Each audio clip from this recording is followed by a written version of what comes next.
ये आज की ख़बर है और इस तरह की ख़बरें हमें रोज़ाना देखने को सुनने को मिलती है। ये एक मुस्लिम लड़की थी जो अपनी नफसानी ख्वाहिश को पूरा करने के लिए एक गैर मुस्लिम हिंदू लड़के से ताल्लुक़ जोड़ लेती है और उससे शादी करना चाहती है।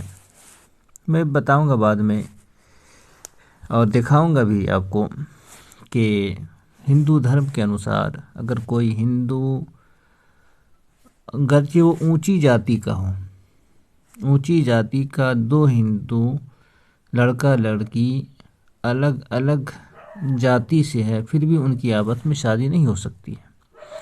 मैं दिखाऊंगा आपको एक पुस्तक से कि एक राजपूत जो ऊंची जाति है का लड़का एक अपने से नीची जाति, जो वो भी ऊंची जाति ही में आते हैं, जिसको वैश्य बोला जाता है, ये भी ऊंची जाति में है, तो लड़की वैश्य की होती है और राजपूत होता है लड़का, तो शादी कर ले, अपनी रजामंदी से दोनों की शादी हो जाती है। तो फिर इस बीच में राजा अपने लड़के को ख़त्म करने के लिए, वो पूरी कहानी है कि लाखों लोग मर जाते हैं।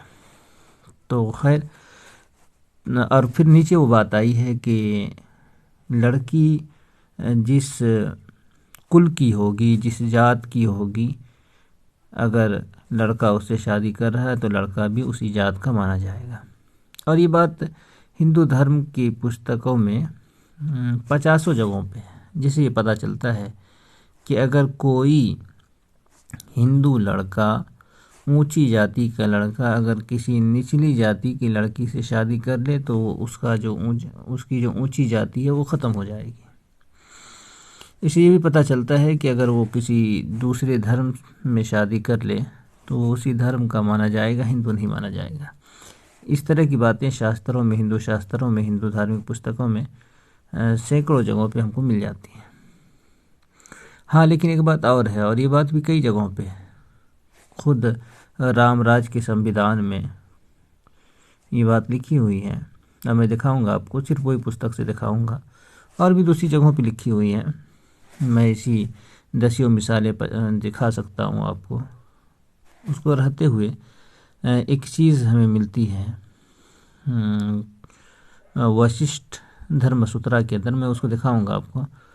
वहाँ इस बात की अनुमति है, इजाज़त है कि कोई ऊंची जाति का, जैसे 3 ऊंची जाति है, ब्राह्मण, क्षत्रिय, वैश्य, इन तीनों जातियों को इजाज़त है, जाति के लोगों को, मर्दों को इजाज़त है कि अपने से निचली जाति की लड़की के साथ नफसानी ख्वाहिश पूरी कर सकता है, सेक्स संभोग कर सकता है, पर उससे शादी नहीं कर सकता। तो इससे पता चला कि हिंदू धर्म में शादी के बगैर ऊंची जाति को अधिकार है। ये नारद स्मृति के अंदर भी लिखा है और बौधानिया के अंदर भी है, बुधानिया, और इसी तरह महाभारत वगैरह से भी पता चलता है। तो बहुत सारी पुस्तकों में इसकी बात की इजाज़त हमको लगभग मिलती नज़र आ जाती है। तो यहाँ ये क्या है कि यहाँ देखिए क्या लिखा है, लड़की कह रही कि उसने मुझे वाइफ की तरह रखा। एक मुस्लिम लड़की थी, वो कह रही है उसने मुझे वाइफ की तरह रखा, मना करने के बावजूद मेरे साथ सब कुछ किया। बरेली में शादी के लिए मुस्लिम से हिंदू बनी युवती के सनसनीखेज आरोप। यह है लड़की, पता नहीं इस और इस जैसी लड़कियों के वालिदैन, माँ बाप किस किस्म के होंगे, आवारा चलन के, और पता नहीं, खुदा जाने। तो खैर, मैं आपको कुछ दिखाना चाहता हूँ कि हिंदू धर्म इस बारे में क्या कहता है। मुसलमानों को भी सोचना चाहिए और इस बारे में ध्यान देना चाहिए। ये इज़्ज़त के, ये जो हिंदू धर्म है ये सिर्फ लड़कियों की, औरतों की इज़्ज़त लूटने ही के मुतालिक सिखाता है। अब देखें, ये जो पुस्तक आपके सामने खुली हुई है, इस पुस्तक का नाम है शूद्रों का प्राचीन इतिहास। डॉक्टर रामचरण शर्मा की पुस्तक है और दसियों भाषाओं में, ज़बानों में ये पुस्तक आपको मिल जाएंगी। उर्दू में भी आपको रेख्ता पर मिल जाएंगी। वहाँ आप तकरीबन 132 पेज पर ये आपको मिल जाएगा। यहाँ लिखा है कि वशिष्ठ का कहना है कि काली जाति के शूद्र, इसको हम डिलीट करते हैं ताकि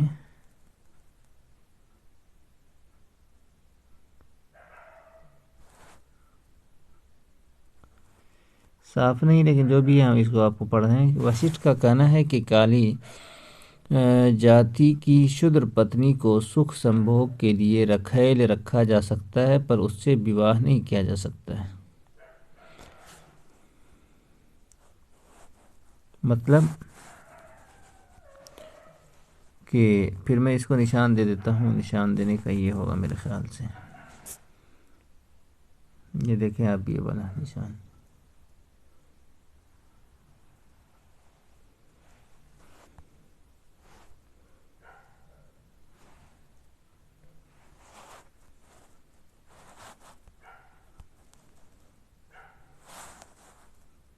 इसको ये लगता है ज़्यादा ये हो गया। खैर इसको रहने दें, न हो रहा है तो इसको हम डिलीट कर देते हैं। फिर हम एक और पुस्तक से आपको दिखाएंगे कुछ, वो ज़्यादा ख़तरनाक चीज़ होगी। तो यहाँ तो खैर ये बात आ गई। वशिष्ठ जो है ये राम जी के गुरु हैं और राम राज्य का जो संविधान है, जो कानून है, वो यही वशिष्ठ धर्मसूत्र है। वो ये बात आपको वशिष्ठ धर्मसूत्रा के अध्याय 18 के आखिर में आपको ये बात मिल जाएगी, जहाँ पे वो अध्याय ख़त्म हो रहा है। तो यहाँ ये चीज़ हो गई, आप इसको देख सकते हैं। मैं एक किताब और आपको दिखाता हूँ जहाँ इससे मिली जुली बातें हैं, ये दिखाते हैं। यहाँ से आपको ये पता चलेगा कि हिंदू धर्म में दूसरी जाति से, खुद जबकि दोनों हिंदू हैं, दूसरी जाति है, जाति बदल गई तो शादी नहीं हो सकती है। ये जो कहानी मैं आपको पढ़ के सुना रहा हूँ, इस कहानी को आप एक मरतबा गौर से सुन लीजिएगा तो बात समझ में आ जाएगी।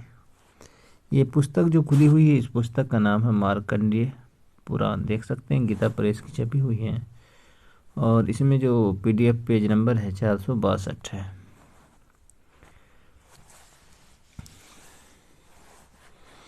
यहाँ से मैं पढ़ता हूँ। दिष्ट नाम के एक राजा थे जिनके पुत्र का नाम नाभाग था। यौवन के आरंभ में ही उसकी दृष्टि एक वैश्य कन्या पर पड़ी जो बहुत ही सुंदरी थी। उसको देखते ही नाभाग का मन काम के अधीन हो गया। उसने उसके पिता के पास जाकर वो कन्या मांगी। वैश्य ने देखा राजकुमार का मन अपने वश में नहीं है, काम के अधीन हो चुके हैं। तब उसने हाथ जोड़कर उनसे कहा, राजकुमार, आप लोग राजा हैं और हम लोग कर देने वाले भरते हैं। कर कहते हैं वो टैक्स को। मैं आपके बराबर नहीं हूँ, फिर हमारे साथ आप वैवाहिक संबंध कैसे करना चाहते हैं? ख्याल है कि ये दोनों ऊंची जाति है, वैश्य भी और क्षत्रिय राजपूत भी। राजकुमार ने कहा, काम और मोह आदि ने मानव शरीर की समानता सिद्ध कर दी। मुझे तुम्हारी कन्या पसंद है, अतः उसे मुझे दे दो, अन्यथा मेरा ये शरीर जीवित नहीं रह सकता। वैश्य बोला, हम और आप दोनों ही राजा के अधीन हैं। पहले आप अपने पिता से आज्ञा ले लीजिए, फिर मैं कन्या दूंगा और आप ग्रहण कर लीजिएगा, शादी कर लीजिएगा। राजकुमार ने कहा, गुरुजी ने कहा, गुरुजनों के अधीन रहने वाले पुत्रों को उचित है कि वे अन्य सभी कार्यों में गुरुजनों से पूछें, किंतु ऐसे कार्यों में पूछना ठीक नहीं है। ऐसी बातें तो उनके सामने मुख से निकालना भी कठिन है। वो कहाँ काम चर्चा और कहाँ गुरुजनों को सुनाना, ये दोनों परस्पर विरुद्ध है। हाँ, अनेक कार्यों के लिए उनसे पूछने में कोई हर्ज नहीं। वैश्य बोला, ठीक है, आप अपने पिताजी से पूछें तो आपके लिए यह काम चर्चा हो। आप अपने पिताजी से पूछे तो आपके लिए ये काम चर्चा हो सकती है, किंतु मेरे लिए ये काम चर्चा नहीं है, अतः मैं ही पूछूंगा। वैश्य के यूं कहने पर राजकुमार चुप हो गए। तब उसने राजकुमार का जो विचार था वो सब उसके पिता से कह सुनाया। तब राजकुमार के पिता ने ऋषिक आदि श्रेष्ठ ब्राह्मणों तथा राजकुमारों को भी महल में बुलाकर मुनियों से सब वृत्तांत निवेदन किया और कहा, इस विषय में जो वह कर्तव्य हो उसके लिए आप लोग आज्ञा दें। ऋषि बोले, राजकुमार, पहले तुम्हारा विवाह किसी मृद्धाभिषिक्त राज की कन्या से होना चाहिए। मूर्धाभिषिक्त, उसके बाद ये वैश्य कन्या भी तुम्हारी स्त्री हो जाएगी। ऐसा करने से दोष न होगा, अन्यथा पहले ही वैश्य कन्या अपहरण करने पर तुम्हारी उत्कृष्ट जाति चली जाएगी, जो ऊंची जाति है वो खत्म हो जाएगी। वो बात जो मैंने कहा।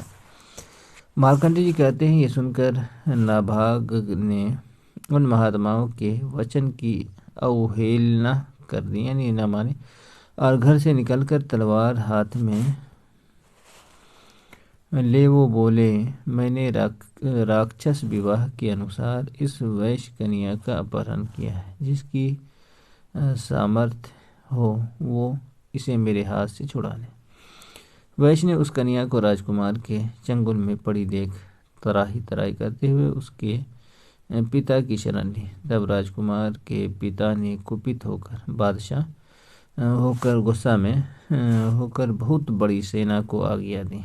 ख्याल है कि हिंदू धर्म में जब सेना बहुत बड़ी सेना तो करोड़ों तक पहुंच जाती है वो तादाद। दुष्ट नाभाग धर्म को कलंकित कर रहा है। देखिए यहाँ आप ध्यान देने वाली बात है, दोनों ऊंची जाति है, लेकिन सिर्फ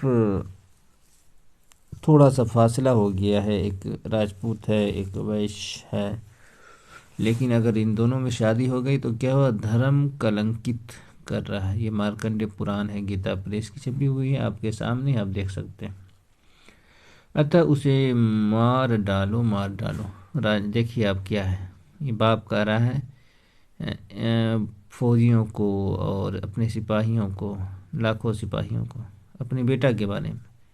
वजह क्या है कि सिर्फ लड़का शादी कर लिया है और वो क्या बोलते हैं कि थोड़ी सी निचली जाति के अंदर, गर्चे वो ऊंची जाति है, हिंदू है, और राजपूत से ज़्यादा पूजा पाठ और सारे काम कर्म जो है धर्म के वो वैश्य लोग करते हैं। हिंदुस्तान के अंदर हर जगह आप देख सकते हैं। राजा की आज्ञा पाकर सेना ने राजकुमार के साथ युद्ध आरंभ कर दिया। अब देखिए बाप, आप समझ सकते हैं। मैं इसको हटा करके नहीं, फिर नहीं आ पाएगा, नहीं तो मैं हटा देता।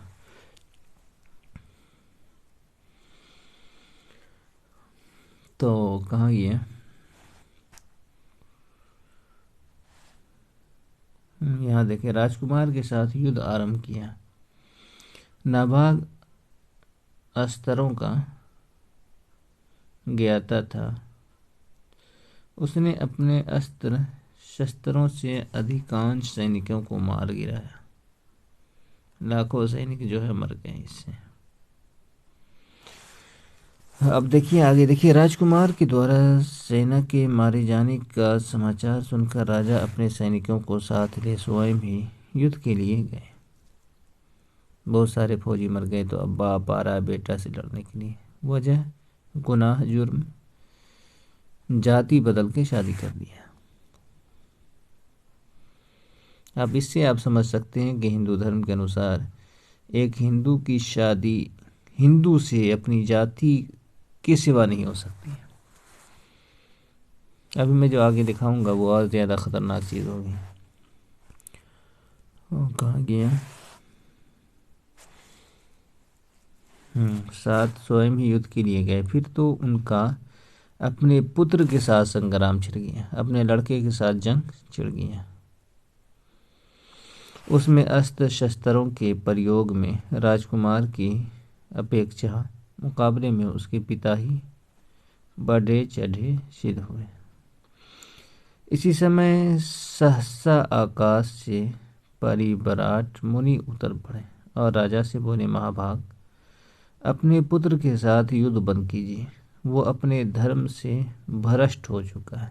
ये आसमान से आ रहे हैं, भगवान से मिल करके ऋषि मुनि धर्म गुरु आ रहे हैं और कह रहे हैं कि इसका धर्म भ्रष्ट हो गया है। क्यों भ्रष्ट हुआ धर्म? धर्म भ्रष्ट इस वजह से हुआ है कि जाति बदल गई, गर्चे ऊंची जाति है। मैंने इससे पहले एक पुस्तक से आपको दिखाया था कि जो ऊंची जाति है, 3 ऊंची जाति जो कुल मिला के 10% होते हैं, वो 90% हिंदुओं की बहन बेटियों की इज्जत लूट सकते हैं, उसकी इजाज़त है, और वो भी रामराज के संविधान कानून वशिष्ठ धर्मसूत्र से। न उस पुस्तक को लिखने वाला मैं हूँ या कोई मुसलमान है, न उसमें किसी किस्म की मदद किसी मुसलमान की है, वो सब इन्हीं लोगों का है। तो उस पुस्तक के अंदर ही बात लिखी हुई है। तो खैर, आप आगे देखिए जो सबसे, मैं इसको अब उड़ा देता हूँ ताकि अगर कुछ भी रहे तो कम से कम बात अब यहाँ से काम की बात आई, यहाँ से अब काम की बात आपके सामने आएगी। यहाँ देखिए, महाभाग, अपने पुत्र के साथ युद्ध बंद कीजिए, वो अपने धर्म से भ्रष्ट हो चुका है। पुरुष अपने वर्ण की कन्या के साथ विवाह न करके जिस जिस हीन जाति की कन्या का पानी ग्रहण करता है, उसी उसी के वर्ण का वो भी हो जाता है। अतः आपका ये मंद बुद्धि पुत्र अब वैश्य हो गया। अब इसको आप पूरी तरह से देखें और समझें कि यहाँ क्या कहा जा रहा है। ये धार्मिक पुस्तक है, मार्कंडेय पुराण। और ये सिर्फ यही नहीं है, ये जो जुमला आपके सामने, ये नज़र के सामने है, ये बात 10 जगहों पर, 10-20 जगहों पे धर्मशास्त्र के अंदर है, बल्कि 50 जगहों पे ये बात होगी। मैं हो सकता है कि कभी मौका मिला तो उन तमाम जगहों से ये बात सामने लाऊंगा, और मौका मिला तो फिर उसको किसी शक्ल में ढाला जाए। तब यहाँ देखें, आप गौर करें कि यहाँ क्या लिखा है कि पुरुष अपने वर्ण की कन्या के साथ विवाह न करके, अपनी जाति की कोई मर्द अपनी जाति की लड़की से शादी न करके किसी अपने से निचली जाति की लड़की से शादी करता है तो वो लड़की की जाति का माना जाता है। इसका मतलब ये हुआ कि जैसे यहाँ वैश्य है तो वैश्य हो गया, अगर शूद्र है तो शूद्र हो जाता है। इसी तरह दलित लड़की होती तो वो लड़का भी दलित हो जाता है, अगरचे ब्राह्मण है। इस हिसाब से अगर किसी मलेच्छ, और इस तरह की बात भी मेरे ख्याल से मिल सकती है कहीं ना कहीं धर्मशास्त्र या हिंदू धर्म के अनुसार, जो हिंदू नहीं है वो सारे मलेच्छ। तो इस हिसाब से अगर देखा जाए तो अगर कोई ऊंची जाति का हिंदू हो तो अगर वो मुस्लिम से शादी करे, मुस्लिम लड़की से, तो हिंदू धर्मशास्त्र के अनुसार 50 जगहों पे जो बातें हैं उसको देखते हुए कहा जाएगा कि हिंदू धर्म के अनुसार वो धर्म से निकल के मुसलमान हो गया। तो ये बात है। तो यहाँ पूरी बात आप देख के समझ सकते हैं, इसका क्षत्रिय के साथ युद्ध करने का अधिकार नहीं है, इसलिए अब आप युद्ध से निवृत्त हो जाइए। हिंदू धर्म में लड़ाई करना सिर्फ क्षत्रियों का, राजपूतों का काम है। वैश्य के लिए हथियार उठाना जायज़ नहीं है। तो इसलिए अब ये जो है लड़ाई नहीं कर सकता है, हथियार नहीं उठा सकता है। अब आगे देखें, तब राजा अपने पुत्र के साथ युद्ध करने से रुक गए। उसने भी उस वैश्य कन्या के साथ विवाह कर लिया। वैश्य वैश्यत को प्राप्त होने पर उसने राजा के पास जाकर पूछा, भूपाल, आप अब मेरा जो कर्तव्य है उसके लिए आज्ञा दीजिए। फिर यहाँ आगे वो बात आई। तो खैर,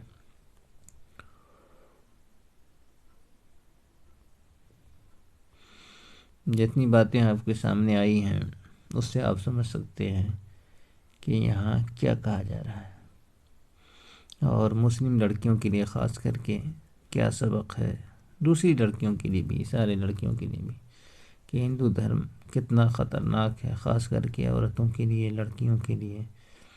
अगर आप देखें तो समझ सकते हैं कि हिंदू धर्म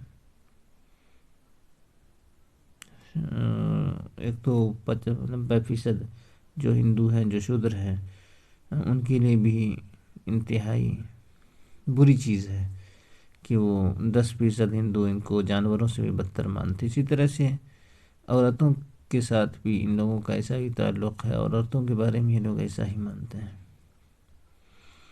तो खैर, जितनी बातें हो गई हैं उसी पे बात को रखी जाए, ख़त्म की जाए।